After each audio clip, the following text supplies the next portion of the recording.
Boa tarde, gente. Obrigado aí, depois do almoço está todo mundo aí. Espero que vocês gostem. O que a gente veio falar aqui foi um case de um MVP que a CVC fez, que quem estava antes do almoço viu a palestra do Milfon e do Yuri, eles falaram bastante da técnica que a gente usou por trás, e a gente vai falar agora da técnica do PWA, né, que fez a gente melhorar o engajamento do nosso usuário na CVC. Esse aí sou eu, Fabrício Lopes, sou Software Development Manager, famoso gerente de tecnologia. Esse nome é só para botar no LinkedIn, né, ficar bonito. Mas o que eu faço lá? Eu cheguei lá, meados de setembro, um dos objetivos era fazer transformação digital e trazer cultura digital para o Grupo CVC. O Grupo CVC, para quem não sabe, é um grupo de 7 empresas de tecnologia junto. A gente vai lá, juntou todo mundo e fez uma marca chamada CVC Corp. Boa tarde a todos, pessoal. Me chamo Janderson Silva. Eu já estou aí na estrada já há algum tempo, embora profissionalmente eu esteja apenas 6 anos, mas desde a adolescência eu já tenho contato com Java e com outras linguagens de back-end.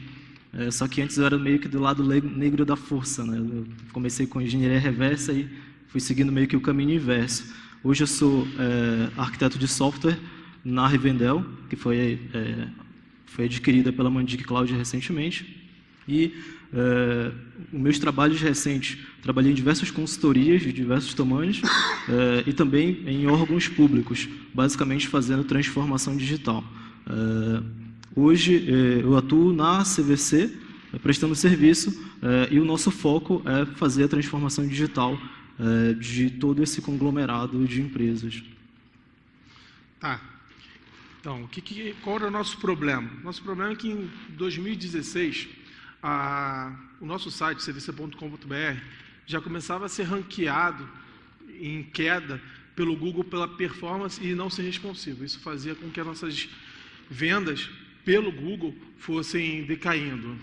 E com isso a gente começou a projetar um novo cvc.com.br que fosse responsivo e mais performático. Porém, a cultura ainda não estava lá para fazer um engajamento ou um projeto, um produto novo.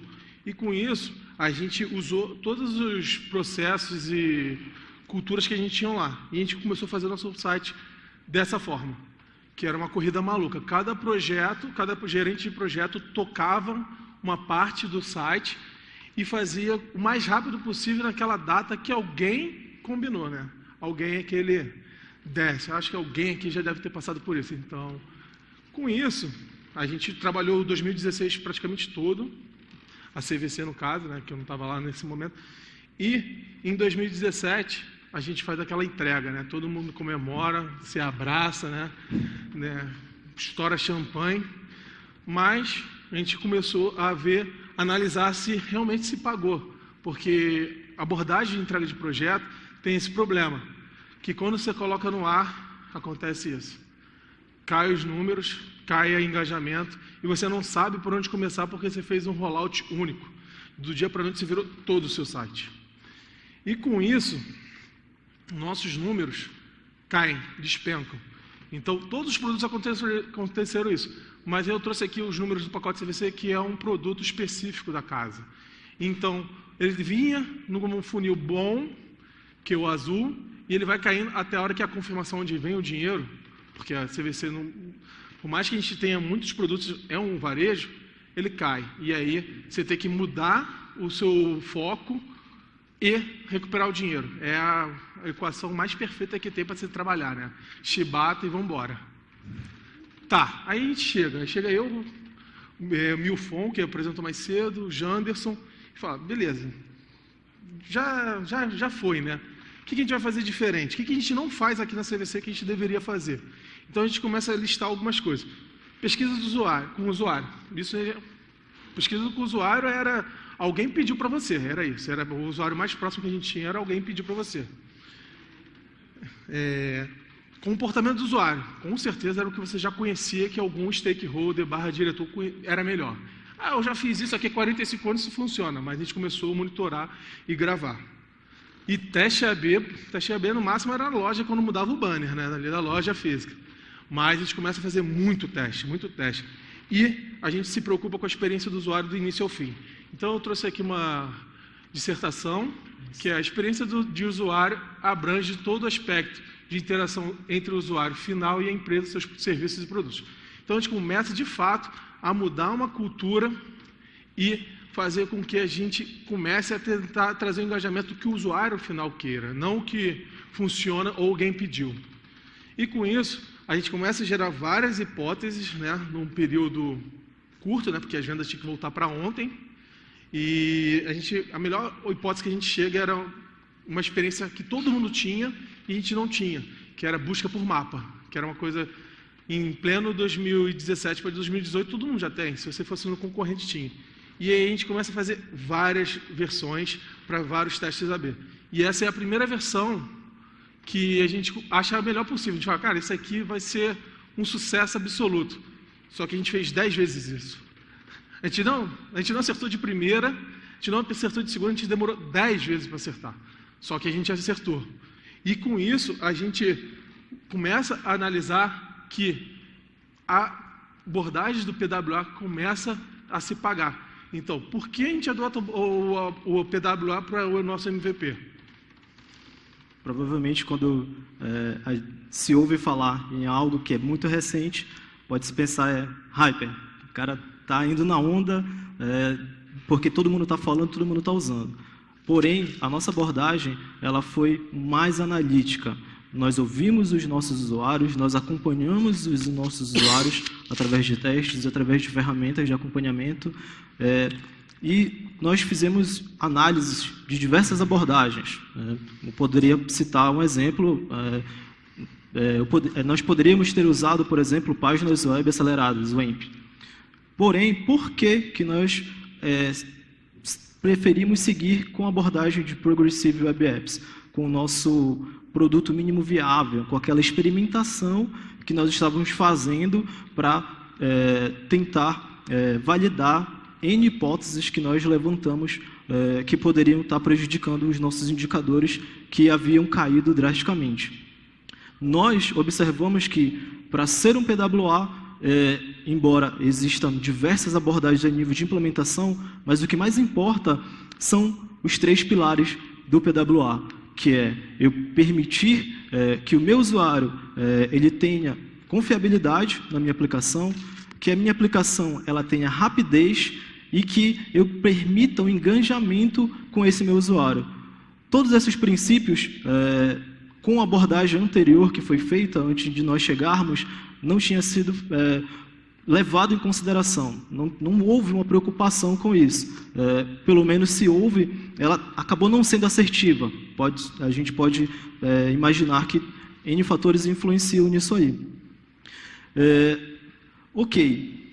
Mas esses 3 pilares, o que eles podem proporcionar para a nossa experimentação, para o nosso MVP no curto prazo ou no médio prazo? Todo mundo sabe, quem aqui já ouviu falar de PWA ou já estudou PWA? Levanta a mão aí para a gente saber. Bastante gente, né? Então, se você estuda PWA, já pesquisou PWA, você sabe que a proposta do PWA ela é muito interessante, né? Então, é possível você entregar páginas web sendo carregadas mais rapidamente, ou seja, a gente tem um ganho de performance. Eu consigo é possível proporcionar para o meu usuário, para o meu cliente, uma experiência em tela cheia, por exemplo, em dispositivos móveis. Eu consigo trazer esse cliente um pouco mais para perto de mim, fazer com que ele retorne para o meu produto, estreitando a nossa relação através de notificações push, por exemplo. Eu consigo também reduzir um pouco daquela carga cognitiva que o usuário tem quando ele tenta entender o que está acontecendo, quando ele deu um único clique num layout e ele tem que esperar um tempo para que tenha uma resposta, ou a gente coloca aquele famoso loadzinho, aquele loader que fica carregando para o usuário esperar um conteúdo ou uma ação. Isso nem tem no site da CVC. Exato. Então, o PWA, ele permite, né, se a gente fizer uma implementação assertiva, que eu tenha transições entre páginas mais suaves, mais transparentes, né, para o usuário. E isso é algo bom que nós queríamos. Uma outra coisa que também é extremamente importante para que a gente consiga atingir aquele pilar de engajamento. Eu tenho a possibilidade de estar na área de trabalho do meu usuário. Eu tenho a possibilidade de colocar um ícone na tela inicial do dispositivo do meu usuário. Eu também posso permitir o uso dessa aplicação mesmo com conexões lentas ou inexistentes. Tá? Ok, tudo isso, né, esses princípios e todos esses pontos positivos, né, que ele proporciona, que ele promete, eu consigo vislumbrar um aumento de taxa de conversão. Mas é só um vislumbre? Não. Nós temos casos de empresas que utilizaram em produção abordagem de PWA e tiveram ganho com isso. A gente pode ver aqui exemplos da Forbes, do Twitter e de muitos outros que conseguiram melhorar os seus indicadores seguindo a abordagem de Progressive Web Apps. Nesse momento, a gente consegue vender para os stakeholders fácil. Então, muita gente falou, mas o que é isso na CVC? A cultura era muito antiga. Com esse slide, a gente conseguiu vender bastante a ideia que a gente tinha um engajamento. Demos sorte de ter recuperado alguma porcentagem, porque senão acho que a gente não estaria aqui para contar isso. Porque os caras lá não queriam nem olhar para a gente, mas a gente foi lá e conversou com esse slide. Ainda nas vantagens de seguir essa abordagem, eu consigo proporcionar, eu consigo reduzir todo aquele compromisso que o usuário tem quando eu comparo uma aplicação web com uma aplicação nativa, por exemplo, de ter que ir numa loja online para instalar o aplicativo, e muitos dos usuários têm toda aquela preocupação de, poxa, eu já tenho pouco armazenamento aqui, eu ainda vou ter que ter um compromisso de instalar mais alguns megas aí desse aplicativo. Então nós conseguimos reduzir um pouco desse compromisso que a gente acaba forçando o usuário a ter quando a gente disponibiliza um aplicativo numa loja de aplicativos online, por exemplo. Não há necessidade de visitar essa loja, porém, eu consigo, da mesma forma que um aplicativo nativo, ele instala no dispositivo do usuário, com o PWA também eu consigo fazer isso, só que de maneira mais ágil e menos burocrática, vamos dizer assim. Da mesma forma, eu consigo manter a minha aplicação sempre atualizada, sem que o usuário tenha que retornar à loja, para que ele vá lá, clique no botãozinho de atualizar o aplicativo nativo. Então, o PWA ele me proporciona tudo isso. E a gente nós conseguimos concluir, olhando para essas vantagens, que ele é perfeitamente viável para sites que têm comércio eletrônico, que é o nosso caso, que a gente faz vendas online. Ok, Janderson, já que vocês compararam o Progressive Web Apps com um aplicativo nativo, o que eu consigo se eu decidir que amanhã eu vou fazer uma experimentação, um MVP com Progressive Web App? O que eu consigo já acessar de recurso nativo do dispositivo através da web? Aqui nesse site, vocês podem acessar de casa depois, What Web Can Do Today. Ele mostra para a gente todos os recursos de dispositivos que através da web eu já consigo acessar e implementar. Ah, Janderson, ok, está tudo lindo, tudo muito maravilhoso, mas como é que eu vou saber como implementar tudo isso? Se você acessar o site, clicar em cada um desses links, ele te dá não só questão de compatibilidade com navegadores, mas também ele te dá a referência de toda a documentação necessária, com snippets de código, inclusive, que você precisa para dar o pontapé inicial de implementação. É claro que todos esses recursos, eles são abordagens que você pode seguir a nível de implementação para que você atinja aqueles 3 princípios lá, de rapidez, de engajamento com o usuário e de confiabilidade. Se o teu negócio não precisa implementar, por exemplo, geolocalização, não faz sentido você implementar geolocalização. Isso varia muito de negócio para negócio, de necessidade de negócio para necessidade de negócio. Mas nem tudo são flores, né?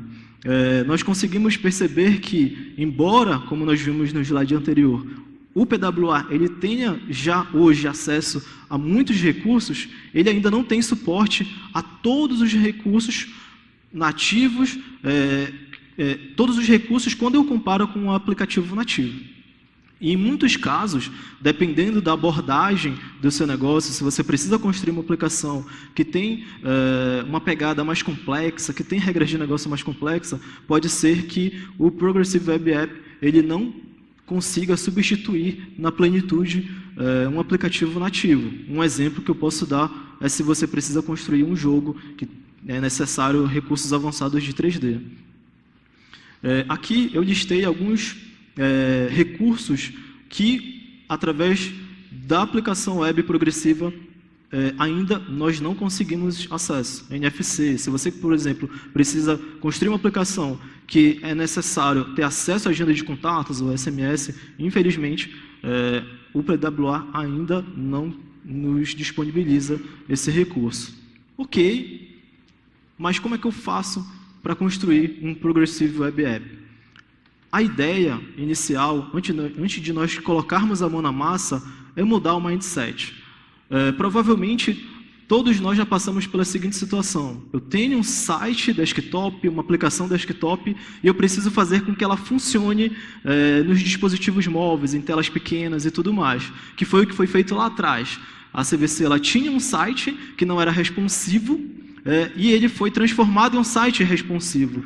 Porém, se eu tenho um mindset de mobile first, eu tenho uma preocupação com leveza e rapidez, com layout responsivo e com uma experiência de app nativo. O usuário, por mais avançado ou leigo que ele seja, ele consegue diferenciar um layout que você colocou, substituiu pixel por porcentagem e você apertou, comprimiu numa tela de dispositivo móvel, de um layout de aplicativo, né? Existe essa diferenciação. Então, ter um layout responsivo com um mindset de mobile first não é só se preocupar em comprimir tudo isso, é realmente você proporcionar uma experiência de app nativo. Isso a gente tem diversas abordagens. Um exemplo simples que eu posso dar. No mindset anterior, nós fazíamos um layout e eu colocava uma tag MG com uma imagem, por exemplo, para aparecer no desktop. Mas se ela não fosse aparecer no mobile, o que eu fazia? Colocava um display none, né? Ah, não apareceu, mas ela está lá. Ela consumiu recurso, ela consumiu banda. Quando eu tenho uma mentalidade de mobile first, eu faço a construção já pensando numa abordagem inversa. Um ponto importante de Progressive Web App, que eu acredito que talvez seja o mais importante, é a palavra progressivo. O que é basicamente? Eu preciso permitir que o meu usuário ele consiga utilizar a minha aplicação em qualquer navegador, ele consiga utilizar a minha aplicação em qualquer sistema operacional, e também eu preciso construir algo que consiga ser acessado por qualquer nível de usuário, seja ele leigo ou avançado. Mas como é que eu vou conseguir fazer isso se a gente acabou de ver que muitos navegadores eles ainda não têm acesso? Aliás, se a gente acabou de ver que a web ainda não tem acesso a todos os dispositivos. O ser progressivo é você disponibilizar uma experiência incremental e gradativa. Ou seja, vou dar um exemplo. Se a sua aplicação você implementou um recurso de acesso à câmera, seja para tirar uma foto e fazer o upload, ou para escanear um código de barras, e o sistema operacional ou o navegador que o seu usuário está utilizando ainda não tem suporte para esse recurso avançado, você vai fazer com que ele faça um upload da imagem, por exemplo, ou que ele digite o código de barras em um campo input comum. Então, você consegue atingir usuários que têm dispositivos mais avançados e você também consegue atingir usuários que têm recursos mais limitados.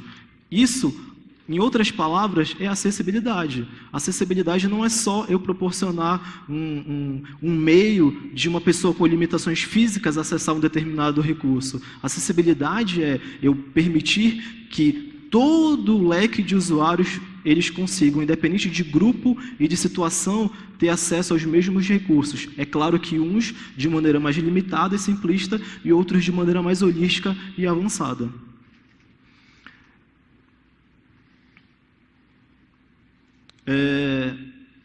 Para que a gente consiga prosseguir com esse objetivo de conseguir ser assertivo nos 3 princípios do PWA, que é rapidez, engajamento com o usuário e confiabilidade, o Google ele nos dá um checklist. Um checklist a nível de implementação, que a gente pode seguir esses itens, né, para que a gente consiga fazer implementações para melhorar a possibilidade de aumento desses indicadores. Eu vou dar aqui alguns exemplos do checklist, não vou dar todos, mas que são importantes. Para que eu possa garantir que a minha aplicação ela seja confiável, o meu usuário, a minha aplicação ela tem que ser provida, por exemplo, sobre um protocolo SSL. Eu preciso ter um HTTPS na minha aplicação.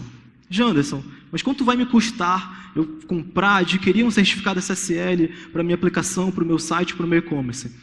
Não custa nada. É totalmente grátis. Nós temos aqui um projeto chamado... a comunidade tem um projeto chamado let'sencrypt.org.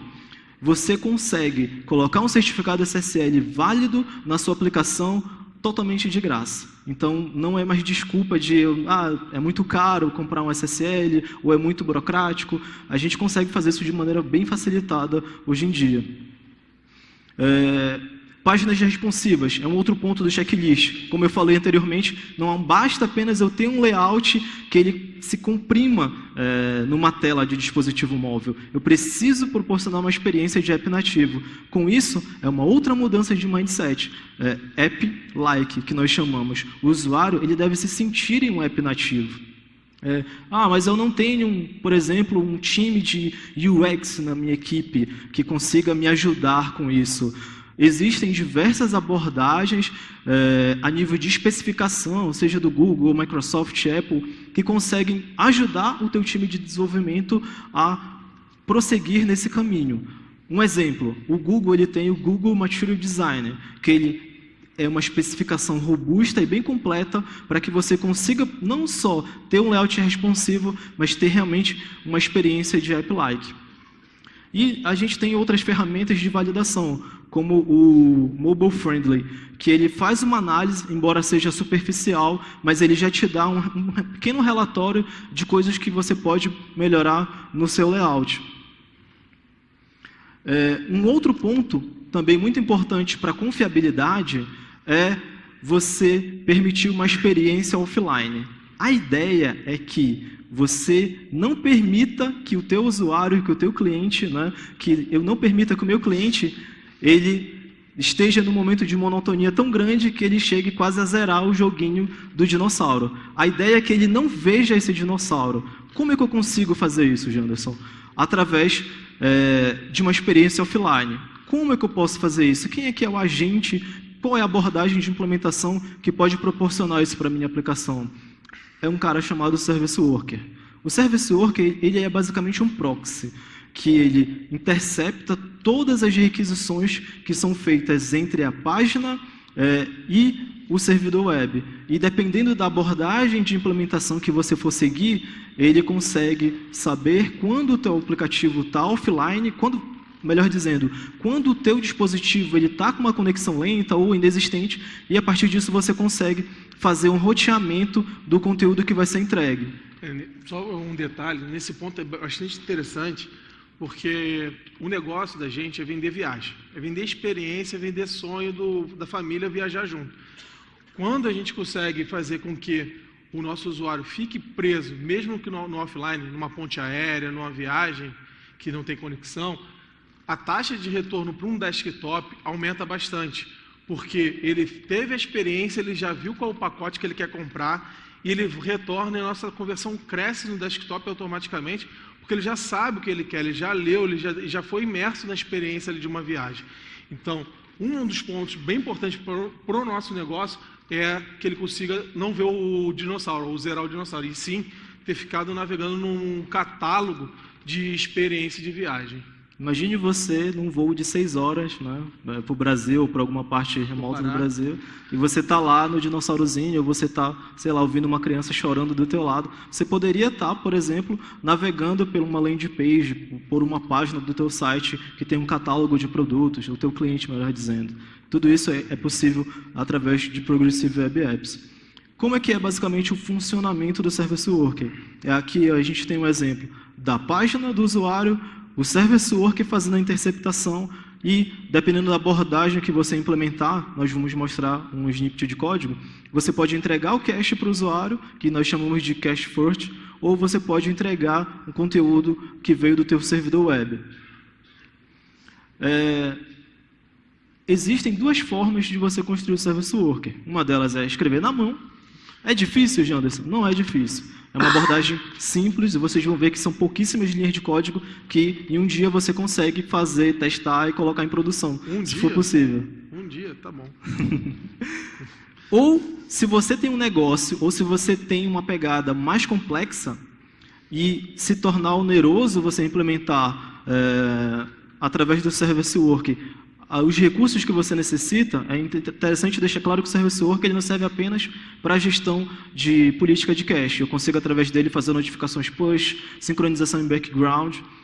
Então, quanto mais recursos você for fazer através do Service Worker, mais complexo fica e pode ser que não leve um dia. Então, se você vai fazer na mão, você pode construir perfeitamente. Ou, se você quer utilizar uma ferramenta de geração automática, a gente tem ferramentas como o Workbox, por exemplo. Ou, se você usa um framework de front-end, pode ser que você necessite construir isso através de algum plugin para NPM. Nós temos aqui exemplos de plugins para React, Vue, para Ember, e a gente tem já no mercado hoje, na comunidade, melhor dizendo, diversas formas de você construir isso de forma automatizada. Porém, com a nossa experiência na CVC, nós percebemos que nos momentos que a gente seguiu uma abordagem de escrever na mão, nós tivemos mais flexibilidade para personalizar o Service Worker à necessidade do nosso negócio. Quando nós seguimos um caminho de utilizar uma ferramenta de automatização para a geração desse código, a gente teve mais agilidade, porém menos flexibilidade. Isso é um ponto importante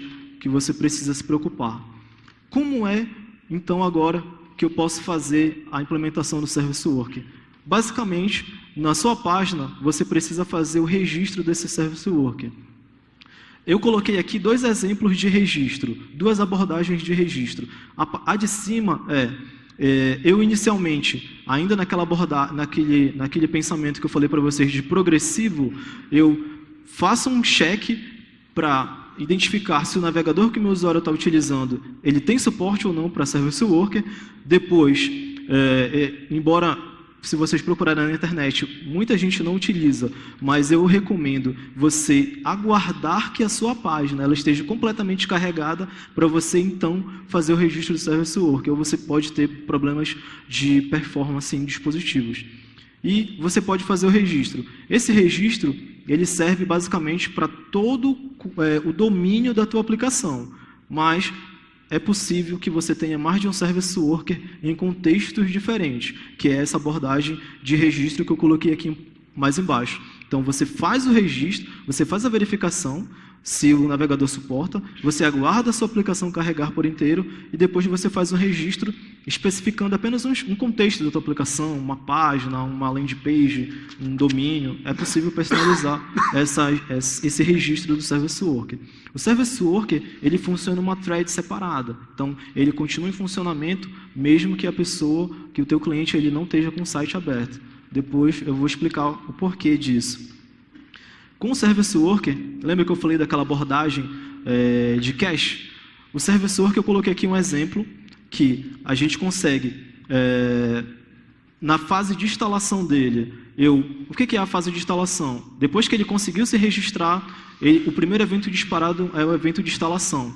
Nesse evento de instalação, eu consigo implementar o pré-cache. O que é o pré-cache? Alguns de vocês podem saber, mas é interessante falar que existe uma diferença de um cache comum, onde eu acesso um recurso e eu armazeno esse recurso em disco, no navegador do usuário, e depois eu reutilizo ele enquanto estiver válido. O pré-cache, eu acesso uma lista de recursos antes mesmo do usuário acessar esses recursos. Então, eu consigo fazer isso para que eu já tenha uma base de cache no navegador do usuário, no tempo de instalação. O evento de instalação ele é disparado uma única vez.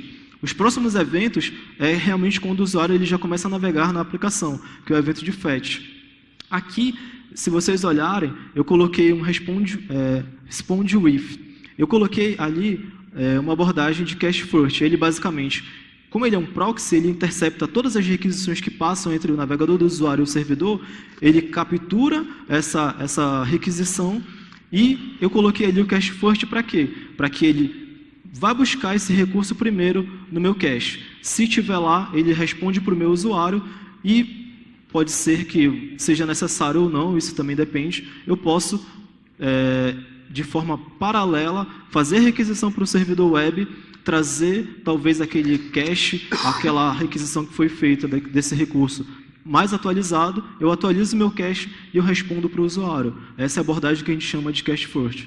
De network first é basicamente o inverso. Quando o service worker, no evento de fetch, ele interceptar a requisição, eu deixo ela passar para o servidor web e eu respondo para o usuário e atualizo o cache. Então, isso vai da tua necessidade de negócio. Porém, o cache first é interessante porque eu posso proporcionar uma experiência offline. Imagina que o servidor web não respondeu, ele deu 404, o servidor caiu, aconteceu algum problema. Se eu já tenho esse recurso cacheado, o service worker ele vai responder a requisição do usuário. Então, mesmo sem conexão, ele vai conseguir navegar na minha aplicação.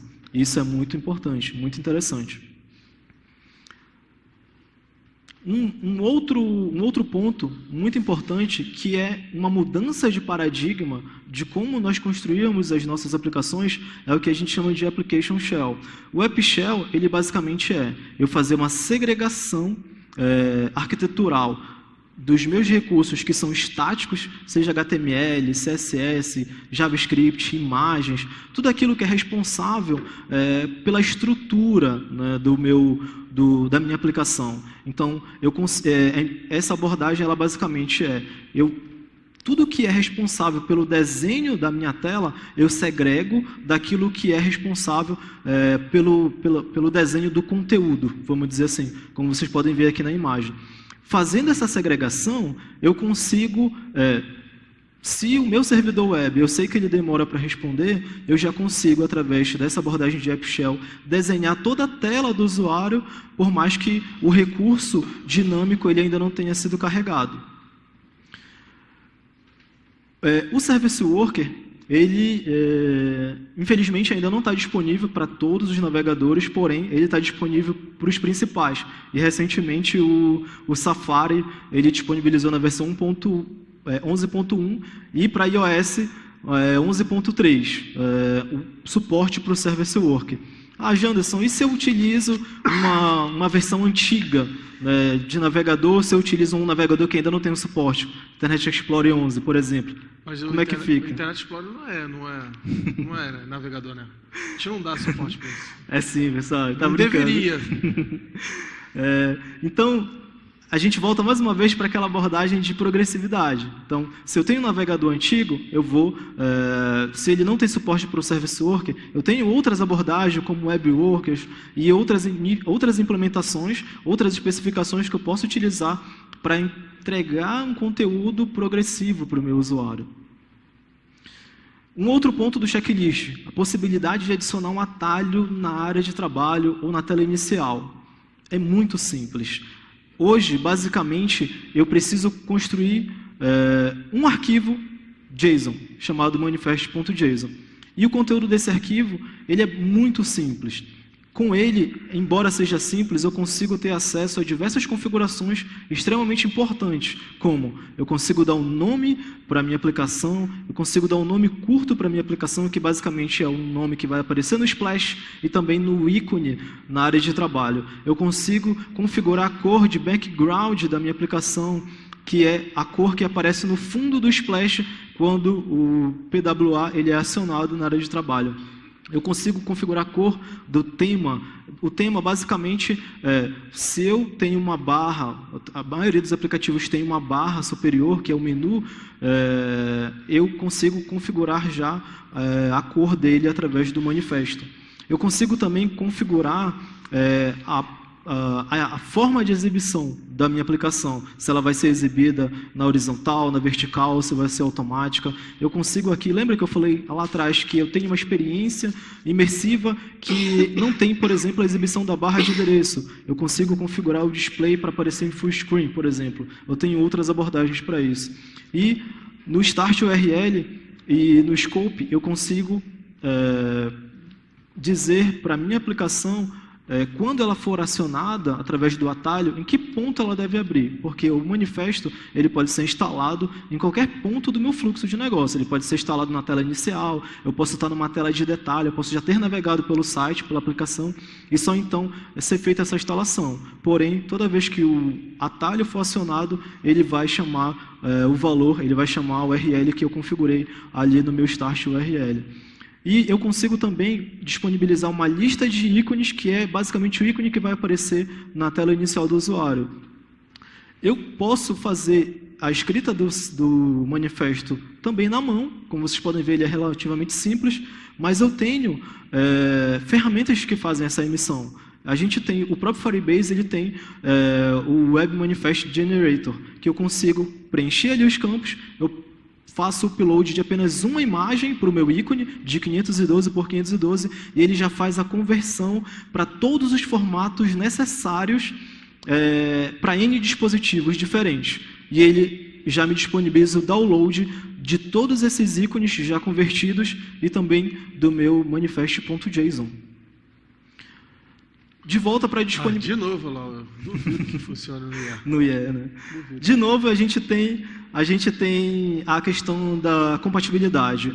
O manifest.json, ele é compatível atualmente apenas no Chrome e no Safari, e em alguns outros browsers, como o Samsung Internet, por exemplo. Porém, ele é uma abordagem bem recente. Eu consigo, ainda na abordagem de progressividade, fazer outras implementações com metastags. O iPhone, desde o iPhone 1, ele já disponibilizava metastags para que eu tenha a possibilidade de, em versões bem antigas do dispositivo, fazer a instalação de atalho na área de trabalho, da mesma forma para os outros navegadores. A ideia é que o funcionamento ele seja nos principais navegadores. Parece preconceito, mas não é, pessoal. É porque o checklist ele não valida o Edge, mas é importante que ele seja validado, que a gente se preocupe com ele. Não sei nem por que você botou esse cara aí, mas eu odeio ele. Um outro ponto que eu acredito que seja o mais crítico e talvez o mais complexo da abordagem de PWA é o carregamento rápido. Principalmente se você tem uma aplicação legada, se você tem uma aplicação que já existe, que não houve uma preocupação com isso. Quando a gente tem um projeto novo, a gente já consegue seguir com a implementação orientada a todos esses princípios e essas abordagens de implementação. Para que eu proporcione um carregamento rápido, principalmente em conexões 3G lentas, que é o que os robôs do Google utilizam como parâmetro de análise, eu tenho ferramentas como o PageSpeed Insight, ou para quem quer trabalhar em tempo de desenvolvimento, ali offline, no localhost, eu tenho uma ferramenta chamada Lighthouse, que é um plugin para o meu browser que eu consigo ter os mesmos indicadores do PageSpeed.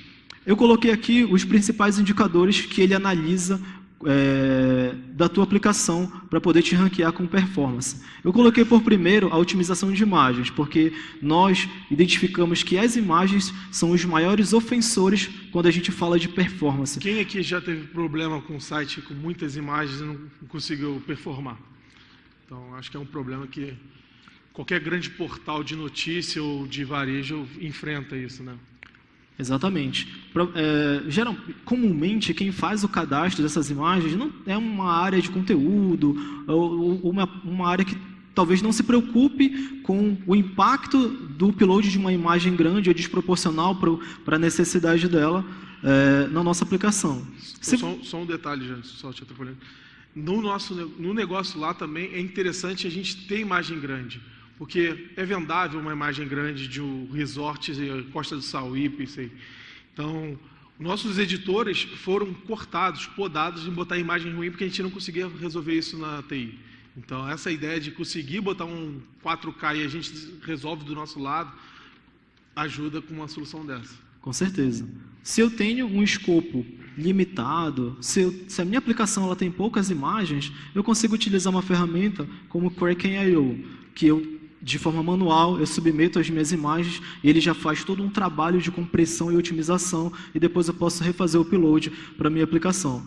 Mas, em casos complexos, como o nosso e de outros grandes players, que você tem uma infinidade de imagens e você tem regras de negócio que exijam que essas imagens sejam em alta resolução, a gente pode utilizar de serviços de compressão de imagem, como o Imaginary e o Tumblr, que são duas grandes ferramentas que a gente sabe que tem cases de sucesso no Brasil e também no exterior. Um deles, eu acredito que é a Globo.com, que é quem construiu o Tumblr, e entre outros. Um outro ponto, um outro indicador que é feito pelas ferramentas de análise de performance são as políticas de cache. Eu tenho diversas formas de melhorar a política de cache dos meus recursos estáticos, seja para quem usa servidor web, retornando cabeçalhos de resposta com data de validade de CSS, de JavaScript, de imagem, ou para quem usa CDN, seja trabalhando no cache dessas CDNs, e também o próprio Service Worker, com abordagem de pré-cache, eu consigo melhorar esse indicador de política de cache. Um outro ponto, principalmente para quem não teve aquela preocupação de App Shell, de fazer a segregação do que é estático e do que é dinâmico, é tratar os scripts que bloqueiam a renderização. O que é basicamente isso? Se eu tenho os meus recursos de CSS e de JavaScript totalmente acoplados, por mais que eles já tenham sido feito o download, a minha tela ela só vai começar a ser desenhada depois que tudo for carregado. Se eu seguir a abordagem de Application Shell e segregar o que é estático, o que é responsável por desenhar a tela e daquilo que é responsável por desenhar um conteúdo dinâmico, eu já consigo reduzir o tempo de desenho da minha tela, o tempo de bloqueio de renderização, só fazendo, por exemplo, a ordenação dos recursos que desenham a minha tela no timeline de carregamento da página. Com isso, eu também não posso deixar de me preocupar com outro fator que eu penso. Não adianta eu ter um front-end completamente performático, que teve toda uma preocupação de performance, se o meu back-end ele é lento, né? Então, o Google ele também faz uma análise do tempo de resposta do teu servidor, do teu back-end. Se demorar mais de 200 milissegundos, já é ruim. Ele já considera um tempo de resposta alto. Então, aí já é todo um trabalho de análise um pouco mais minucioso dos porquês que o teu back-end está demorando para responder. Mas é um ponto de preocupação. Transição entre páginas não deve demonstrar bloqueio de rede. É como eu falei, né? A ideia é que o teu usuário ele não veja aquele loadzinho enquanto o teu conteúdo está carregando. De forma simples, com poucas linhas de CSS, nós conseguimos resolver isso através de transições suaves. Mas e se mesmo com transições não foi suficiente para que a resposta do meu back-end chegasse, fosse retornada a tempo? Eu tenho abordagens, eu tenho técnicas, como, por exemplo, o que a gente chama de tela de esqueleto. Muitos aplicativos web utilizam. Um exemplo é o LinkedIn. Talvez você já tenha percebido que, se você está numa conexão um pouco lenta e você acessa uma página do LinkedIn, ele faz uma transição suave, porém, mesmo assim, o back-end deles ainda não retornou. O que ele faz? Ele faz uma tela de esqueleto. Ele desenha a tela para você aonde o conteúdo vai aparecer, e fica geralmente aparecendo algumas animaçõezinhas ali. Então isso já dá um feedback inicial para o usuário e já tira um pouco da tensão dele, de falar, nossa, quanto tempo vai demorar para que isso apareça? A gente sabe que existem pesquisas que evidenciam que se tua aplicação demora mais de 3 segundos para responder, 57% dos usuários eles vão desistir. Um outro ponto as páginas elas devem ter URLs exclusivas e amigáveis. Isso faz com que a tua aplicação web tenha uma vantagem quando a gente volta a comparar com um aplicativo nativo. Uma página que tem uma URL indexável, ela é facilmente compartilhável em redes sociais. O Google ele te acha de forma mais facilitada. Então, isso também é outro ponto que é visto no checklist e que não pode ficar de fora. Experiência imersiva e engajamento do usuário. A ideia é, o meu PWA ele tem que parecer um aplicativo nativo, ele tem que se comportar como aplicativo nativo, ele tem que ter recursos de aplicativo nativo, mas ele não é um aplicativo nativo. Essa é que é a ideia, basicamente. Como é que eu consigo fazer isso, né? Fornecendo uma experiência de aplicativo nativo, como nós falamos, seja através de um layout realmente responsivo, que pareça um layout de aplicativo nativo, e eu posso melhorar o engajamento, eu posso estreitar minha relação com o usuário com notificações push, por exemplo. Quem aqui nunca ficou numa Black Friday dando F5 numa tela de site de venda de passagem aérea esperando que aquilo abaixasse o preço, né? Seria muito legal se a companhia aérea, se a CVC, se a empresa que você está ali tentando comprar uma passagem aérea, falasse, olha, sabe aquela viagem que você queria fazer para o Caribe? Ela está 50% mais barata. Então, você não ficaria ali altas madrugadas, né, horas e horas, procurando uma passagem mais barata.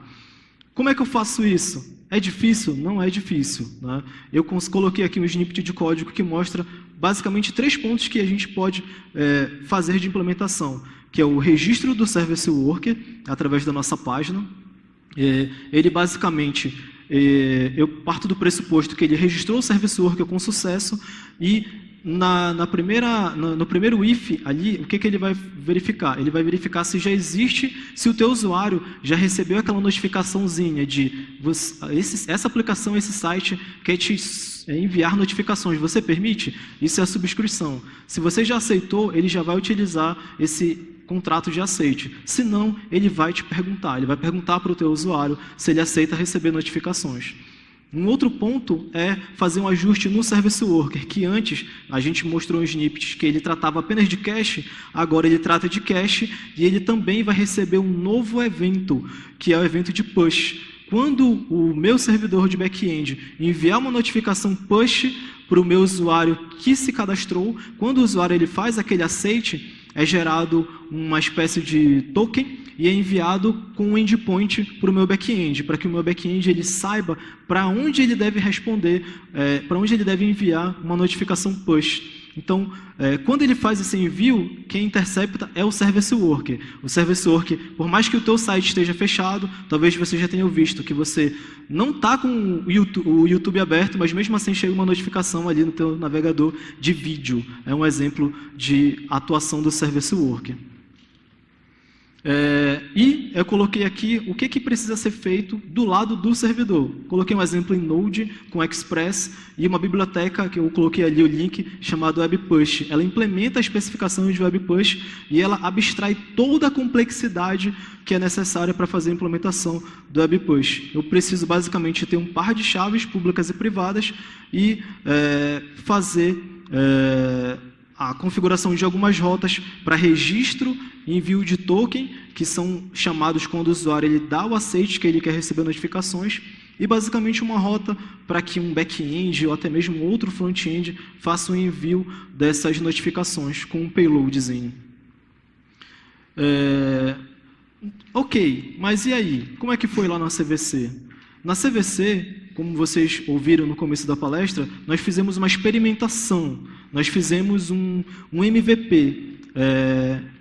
Com isso, né, sempre que a gente pesquisou, vocês já devem ter pesquisado também, e todo mundo fala, palestrantes, documentações, videoaulas, fala que o PWA você implementa em 1 dia, em 2 dias, em 3 dias, é muito fácil e tudo mais. Realmente é fácil quando você vai começar um projeto novo, que você pode fazer uma feature nova, que você pode escolher suas tecnologias, a sua arquitetura.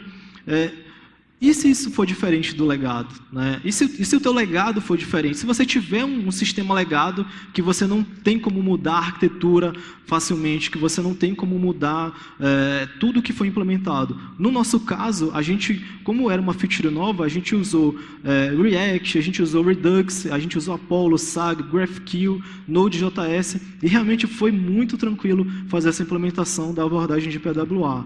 Mas, e agora? O que a gente faz com o nosso legado, que é completamente diferente em todos os aspectos, seja através de infraestrutura, de servidor web, e de arquitetura, de framework, de tecnologia? O que nós fizemos foi dividir para conquistar. Todo mundo sabe que ninguém, do dia para a noite, derruba um legado e reescreve algo do zero.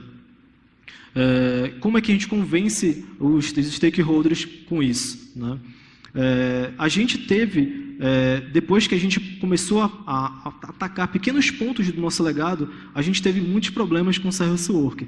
Todo mundo sempre falou que tu só precisa do HTTPS. Nós colocamos o HTTPS.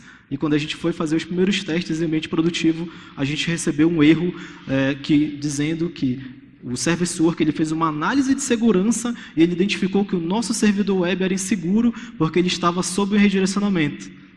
E eu falei, nossa, não era só colocar o HTTPS? Não, na verdade você não falou nossa, na verdade nosso usuário começou a crashar, né? Exato. O que aconteceu?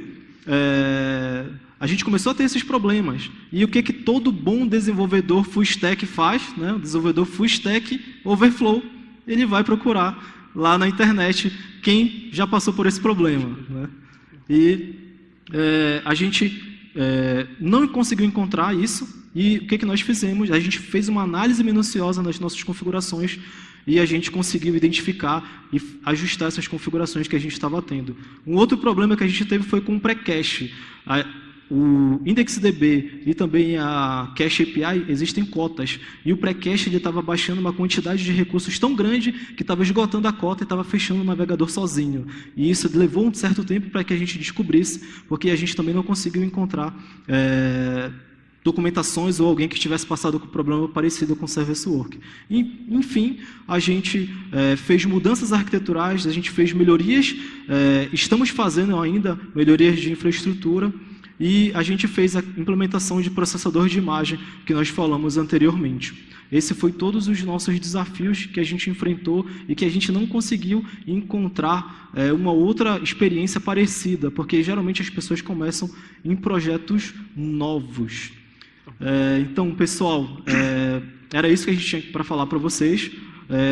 A gente poderia ainda falar por muitas horas, mas a gente trouxe um resumo da nossa experiência e eu espero que vocês tenham gostado. Obrigado.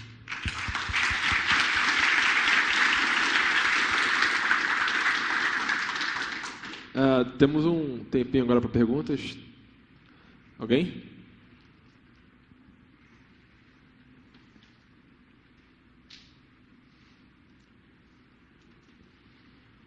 Boa tarde, meu nome é Kleber. Só uma dúvida. Vocês fizeram a parte de vendas, implementaram a parte de vendas com o PWA? Pagamento online? No momento, até agora não. A gente fez a parte da navegação e quando ele vai fazer o booking, que a gente chama de booking, a gente ainda cai no site atual. Então a gente fez toda a parte de experiência do usuário, que era a parte que estava caindo mais naquele primeiro momento. Mas a ideia é que a gente consiga fazer a venda também no PWA. Só uma curiosidade, não sei se vocês já pensaram, você captura o lead, né? Faz a conversão, o cara se interessa, tenta comprar, e no momento do pagamento, o que vocês pensaram, caso ele esteja offline, você capturaria os dados dele para processar depois, quando estiver online? Como é que faria uma sincronização? Esse problema é o maior problema que a gente tem hoje, porque as tarifas são muito quentes, né? A gente chama de quente lá. Então, teoricamente, toda essa navegação pré-cache e tudo mais, o preço ele é alimentado dinamicamente. Então, a gente não cacheia ou a gente não faz um momento de guardar o preço. Então, qualquer transação a gente vai e verifica o preço real e disponibilidade. Então, toda a máxima do nosso negócio na TI, a dificuldade é essa, se a gente está com preço quente ou se está com a disponibilidade. Relacionado à compra, às vezes acontece da gente já estar com aquele preço, mas no momento do servidor cai a tarifa e muda. Então a gente refaz o processamento ou bota algumas taxas. Basicamente, a alimentação ela não é técnica, porque a abordagem de experiência offline ela é tranquila. A gente tem limitações de regras de negócio. De negócio de vocês mesmos. Isso. Exatamente, mas a gente consegue em outros pontos do site, Mas- em landing pages, proporcionar uma experiência Aí é offline. bem pegadinha do malandro mesmo, né? Isso. Do motivo da gente ter escolhido o pacote CVC, que ele é o que tem o preço menos quente. Mais estável. É mais estável. O mais difícil é aéreo e hotel, que oscilam bastante. Legal. Tá bom, obrigado. Tá. Última pergunta aqui com ele. Infelizmente, nosso tempo já estourou, tá? Pô, tudo bom? Eu queria saber exatamente como vocês chegaram no Stack React Redux. Vocês fizeram POCs ou só foram naquelas listinhas de top Então, 10 frameworks? Quer explicar?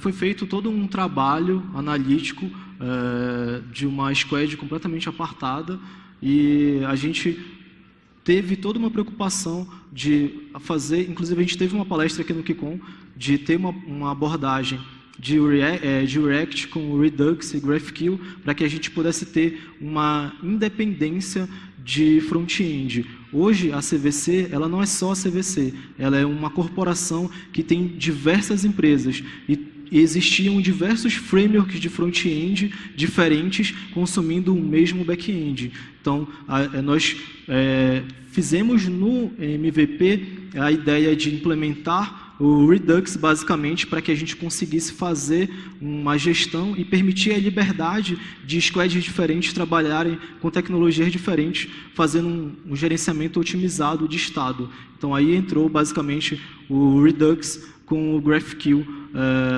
como middleware. Isso, perfeito. Exatamente. A nossa divisão, só para explicar um pouco melhor, ela é entre canal e produto. O que é o canal? O canal é Submarino, Viagens, CVC, Livelo, pontos. Produto é hotel, aéreo, A+H, pacote CVC. E tudo isso é microserviço e os nossos front-ends fazem com que eles chamem um monte de requisição. Então, o primeiro experimento era fazer o GraphQL numa camada que a gente agregasse tudo, como a explicação foi da palestra do Milfon, para que a gente conseguisse entregar coisas de canais, produtos diferentes em canais diferentes. E aí acaba que o Redux vem e o React vem junto com essa solução. O outra, que essa eu não ia falar, mas a gente não gosta muito do Ember. Então, mas a gente deu liberdade para as squads trabalharem com os frameworks que elas já atuam. Não é algo imperativo, tem que usar esse framework. E a gente tem Angular, a gente tem React, a gente tem Ember, então existem ali diversas abordagens, dependendo da empresa e da squad também, tudo consumindo o mesmo back-end. Então, pessoal, obrigado. Obrigado. obrigado.